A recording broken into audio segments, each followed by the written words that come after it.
Good afternoon, everyone. My name is Chester Moore, and today I'll be teaching a little bit about Robert Bullard, who is widely acclaimed as the father of environmental justice.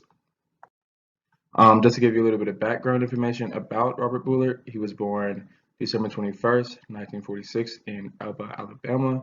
He was born to Nehemiah and Myrtle Bullard and was the fourth of five children.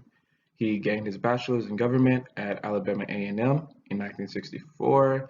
After gaining his bachelor's in government, he served in the United States Marine Corps, where he served 2 years at an air control station in North Carolina.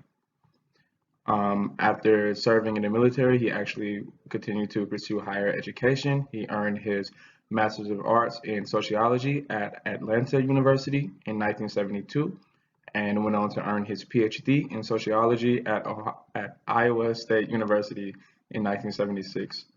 He is an award-winning author. He has actually written 18 books addressing topics such as sustainable development, environmental racism, urban land use, etc.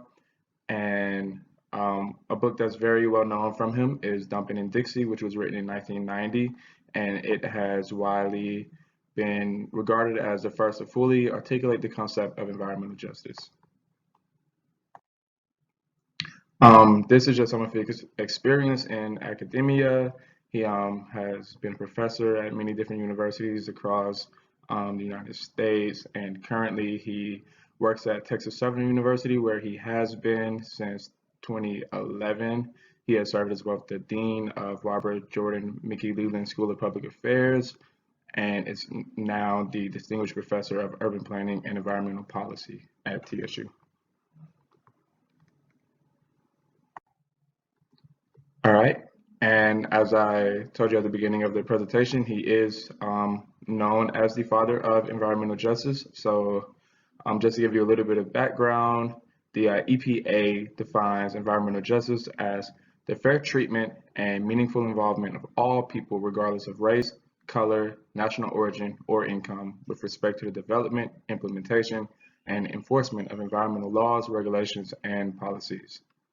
And just to tell you before I can explain his work in environmental justice, just to kind of give you a little bit of information about what environmental racism is, I have included a clip from YouTube I'll play for you. Environmental racism is the way in which minority groups are burdened with a disproportionate number of hazards, including toxic waste facilities, garbage dumps, and other sources of environmental pollution. This type of racism is quietly practiced through the passing of bills and laws that allow companies such as coal plants, landfills, and toxic waste facilities to be built in places that are disproportionately in areas where low income and people of color live. These facilities fill the air with harmful contaminants and lead to health issues. But what does this really look like? Environmental racism can be seen in people drinking contaminated groundwater, children playing on school playgrounds next to a plant producing toxic emissions, people being exposed to asbestos and lead in older homes and schools, or corporations attempting to build nuclear waste dumps on protected native lands because those lands are not protected by tough state environmental regulations. Coal power plants are some of the worst offenders, and according to a recent NAACP report, 39% of people that live within 3 miles of a coal power plant are people of color, and those coal plants that are in urban areas are overwhelmingly placed in communities of color.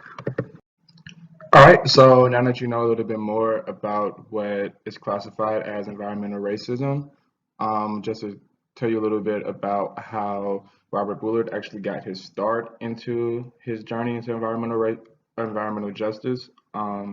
So according to Bullard, he actually kind of got involved in environmental justice by accident. His wife was an attorney for Bean and other Houston residents in their struggle against a plan that was trying to put a landfill next to all of their homes. And so she came to him, being a sociologist, trying to see who she should get as who to testify in court or who to provide a testimony that could help her win her case. And he actually figured that he would be well fitting for the job. So he actually testified. He served as a expert witness, and he conducted a study entitled The Solid Waste Sites in the Black Houston Community. And so this study was actually the it's considered the first comprehensive account of eco-racism in the U.S., and he found that African American neighborhoods were frequently chosen as waste sites. In the city of Houston, all 5 city-owned dumps were in Black neighborhoods. 6 of 8 city incinerators were in Black neighborhoods. 3 of 4 privately owned landfills were in Black neighborhoods. And although this abundance, the African American population was only 25% in Houston.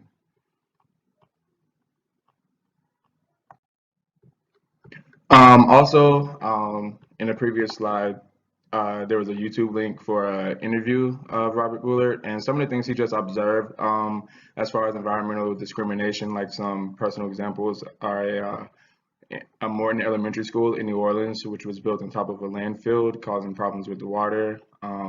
Playgrounds in Norco, Louisiana, across from a huge shell refinery, which caused difficulty breathing.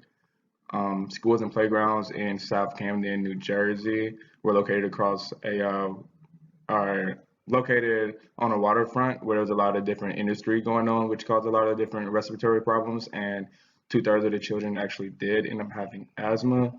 And in West Harlem, there's the North River Water Treatment Plant, which is located near a school.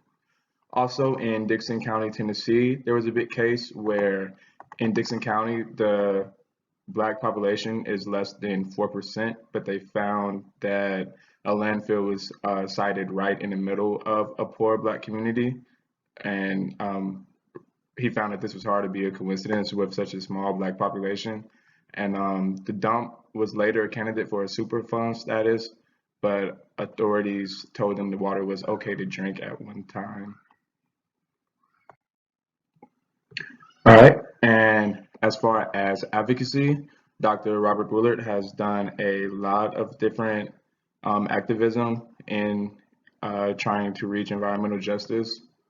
He was influential in developing the Office of Environmental Justice under the EPA, under Administrator Carol Browner in '93.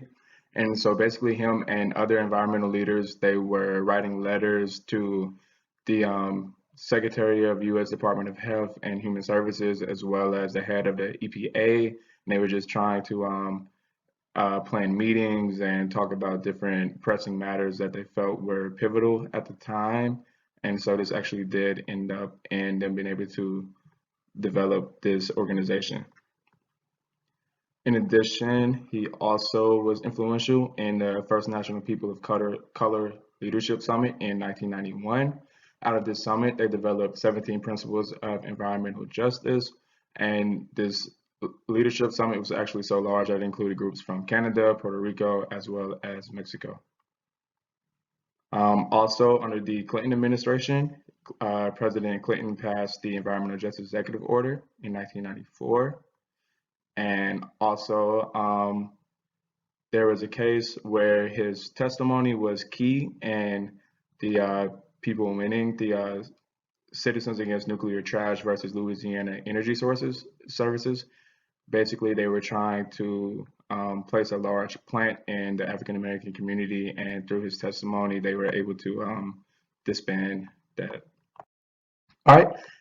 As far as strengths and Dr. Bullard's environmental justice, he helped to establish many organizations, such as the organization under the EPA, and he was also influential in the Environmental Executive Order during President Clinton's term. He was also able to, I think one of the biggest things was to engage minorities in the battle against environmental racism, which he largely did this through the leadership summit that he did for minorities. And he was also to increase the facilitation of thought as a whole, get a lot of people thinking about how different things affect them. Environmental justice can be applied. It helps us to assess who is impacted most by pollution and how this may be disproportionate.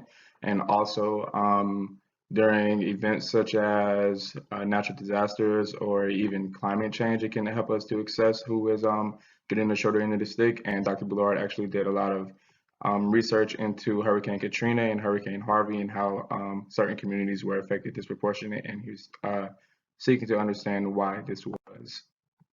These are my references, and thank you.